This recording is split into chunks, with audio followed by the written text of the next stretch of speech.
On hold but not canceled, the U.S. pastor who threatened to burn copies of the Quran on Saturday's anniversary of the 9/11 terror attacks says the event has only been postponed and not called off. The initial threat had been met with worldwide condemnation. President Obama described the burning ceremony as a recruitment bonanza for al-Qaeda and said it would put American lives at risk. Meanwhile, new figures in the U.S. show a rise in the number of people converting to Islam after 9/11. RT's Priya Shrida met Americans who've recently become Muslims and how they and their adopted religion are often misconstrued in Western media.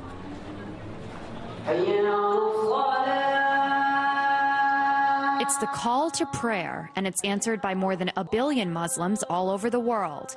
Backtrack almost a decade ago to 9/11. Today, our fellow citizens, our way of life, our very freedom came under attack in a series of deliberate and deadly terrorist acts. President Bush waged a war on terror, targeting extremist Muslims who were labeled as terrorists.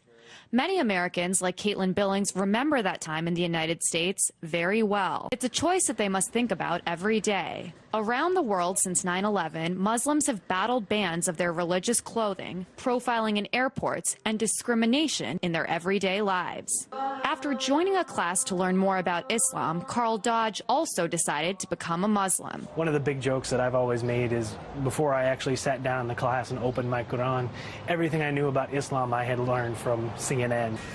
Pakistani officials have arrested Adam Gaddan. This is the American-born spokesman for al-Qaeda. Fox's work. First, there was John Walker Lind, the Californian who converted, joined the Taliban, and ended up fighting with them in Afghanistan. And then more recently, it was... Because there's a lot of preconceptions people have, and until I actually took the time to open a Quran and see what was written, you know, that was my only impression of Islam, is what I had seen on TV.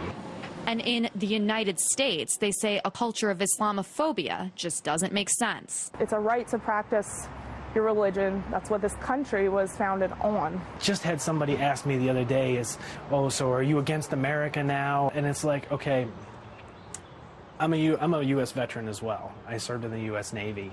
And so I do believe in this country. No matter what unfolds around her, Billings says she's proud to be a Muslim. If no one in the world wants to talk to me and be my friend, I still don't regret it. A happiness that might not make sense to those around her. Priya Sridhar, RT, Annandale, Virginia.